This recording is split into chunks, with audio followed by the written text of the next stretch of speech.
At the shelter, there's a transgender girl that has done the surgeries and she also does that hormone injection thing. I'm going to call her T.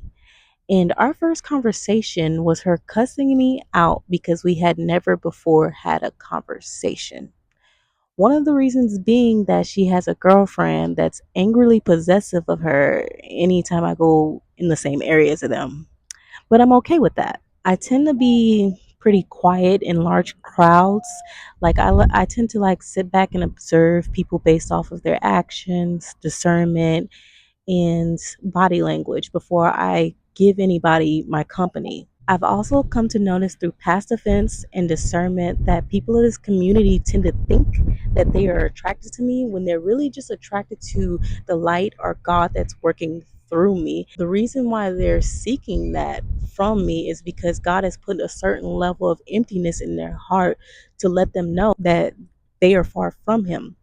So, when it comes to situations with these type of people, there tends to be a lot of conflict because they receive conviction from my presence alone. One morning when I was in the restroom with this young lady, I felt that she expected me, of everybody that was in the restroom, she expected me to be the one that was going to speak to her.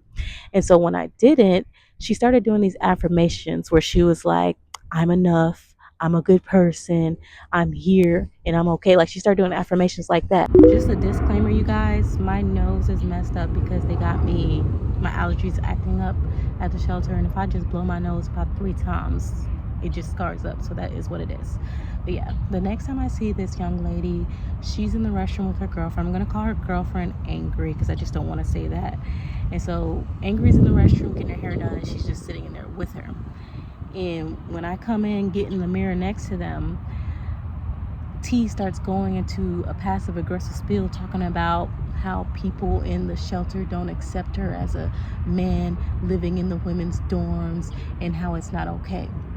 And so I just sit there and I remain quiet, and I just couldn't help but roll my eyes when Angry started talking, because Angry just started angrily saying how it's okay that they don't accept her. Just accept that they don't accept her. There's something wrong with everybody else or whoever else doesn't accept her as a man living in the female dorms.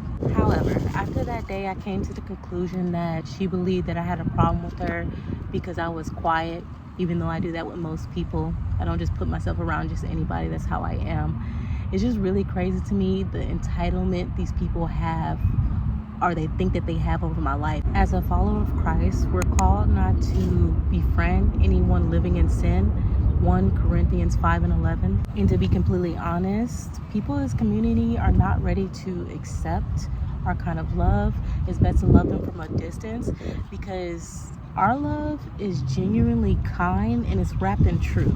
We have 2 different types of views of the world, so it's kind of like oil and water. Basically, if we befriended people in this community, somebody would always be compromising their beliefs within our relationship. A true friend is someone that will warn you if a snake is about to bite you. Us chosen ones, children of God, we're called to live in truth, and people in this community expect their friends to constantly lie to them. It is important to God that we are not stumbling blocks while here on earth. Basically, somebody that's encouraging people into sin, no matter how much people in this world, especially in 2025, are trying to pressure you into keeping the peace with people, basically compromising your faith to keep the peace with others. So after that day, I came to the conclusion that we had a one-sided beef. I was like, all right, cool. I'm going to just keep minding my business. Next day, I see this young lady is in the restroom in the morning again. I'm like, all right, cool. I'm just going to keep minding my business. I do the same thing every time I go in the restroom in the morning. I have my little toiletry bag. I put it on the countertop next to the mirror only because the mirrors with the sinks tend to get pretty messy and nasty. So I'll just go back and forth grabbing stuff out of my bag and go into the mirror with the sinks. First, I grab my contacts so I can see. Then I go back and grab my face wash so I can wash my face. Then I go back and grab my toothbrush. Doing the same thing this day. So when I'm finishing up putting my contacts, I'm scrolling on the tops of my little contact holder. And she walks in the restroom and she goes to the sink right next to me. God tells me she's testing you. She's testing you to see if you're actually avoiding her. And I'm like, all right, cool. I'm going to just keep doing the same thing I do because I'm not. So as I'm twisting on the tops, I'm about to get ready to walk away. And as I'm twisting on, God's like, well, you're finished. You need to go grab your next thing. And she's going to think that you're walking away because she just walked over here, but you really are done. So I don't want you being no people pleaser and sitting here faking around like you need to be here for an extra second just so she can feel more comfortable with herself. Do what you would usually do. So I do what I would usually do. I walk over there to grab my face wash. Seems like she forgot something as well. So right after I walked away, she walked away as well to go grab whatever she forgot. As I'm walking up to the mirror, I see that Angry is standing at the mirror about to start on her hair again. I'm like, all right, cool, whatever.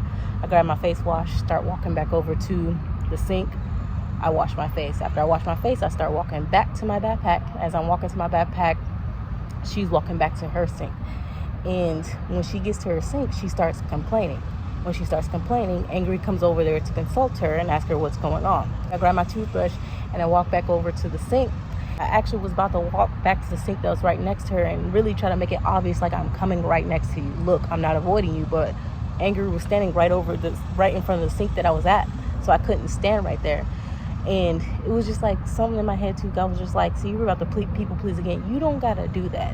What she got going on, that's what she's doing herself. That's what she's choosing. You ain't gotta do that. And I'm gonna make it to where you can't do it as well. So I couldn't even get there was like 3 people lined up, so I had to go all the way down. So when she sees me go all the way down, she gets so mad. She starts complaining really, really loud. And I already know, from God in my ear, I know she's complaining about me. But I'm like, if it's not directed, ain't got nothing to do with me. Direct it. So then she tells Angry, I'm talking about that one in that brown shirt. So I looked down at my brown shirt, and then she called me the B word. So I'm like, I look over at her, I'm like, what's the problem? Why are you mad at me? And so they both just start kind of like doing this ramble thing where I can't even honestly make out what they said. They just were like rambling. Both of them were talking and weren't saying nothing. Like it was just quiet talking. And then Angry says really loud, she's like, she's a boy. And I could tell that when Angry said that by her body language, she kind of was taken back, like that sounded kind of dumb saying out loud. And I was just like, yeah, it did, but okay, whatever. But then I questioned again. I was like, but why are you mad at me? Like, what's the reason why you're mad? And so they both just start rambling again, but they're not saying the reason why. They're just calling me all types of names, saying things that are pointless. So then Angry interrupts and gets loud again. She's just like, turn around and brush your teeth. Don't worry about it. Don't worry about what's wrong. Turn around and brush your teeth. And so I asked one time, I'm like, so what's the problem? Why are y'all mad at me? And so they never came to a problem. They never could form a problem with a sentence. So I shrug my shoulders and I go back to brushing my teeth. And so I'm not gonna lie, as I'm brushing my teeth, my adrenaline's running as I leave the shelter and go get back on the bus, and it's just running. So I sit there and I start talking to God. I'm like, okay, God, what the heck was that? And what was the reason for that situation? And so God gets in my ear and he's just like, so he tells me immediately, he's like, that young lady that was in there, there's this lady in the shelter who's kind of been seeing me go through the most random stuff with these crazy people, like the crazy people video that I dropped before this one. She's been seeing all that. And so he's just like, she needs to see that because she's following me as well. She needs to see, I want her to see what you be going through. And I was like, all right then. And then he was like, also with the young lady that was mad at you, he's like, I'm going to give you peace between her. So, there was immediate peace between me and her. I didn't feel any anger towards her. I actually didn't even feel any anger towards her in the situation. It's just, even afterward, I didn't feel the adrenaline. I just had peace. And he was just like, she's going through what I told you. She feels that emptiness in her heart, and you going around her is giving her conviction. And then you not talking to her and befriending her is giving her even more conviction and making her feel that emptiness. And he was just like, tell this. He gave me exactly what he wanted me to say to her if only the situation presents itself. And I was like, all right, cool. As for Angry, heart is 100% hardened towards her.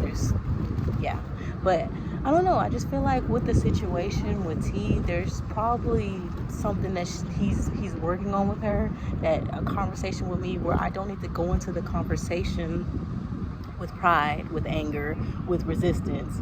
I mean, yeah, I can keep to myself and mind my business because, you know, I don't need to be surrounding myself with just anybody. But if she comes to me with an open heart, seeking God, seeking, you know, help, he gave me what to say. So, yeah, y'all, that's pretty much that situation. Once again, I'm at this park and these people is out here acting real strange. So I'm happy this is over.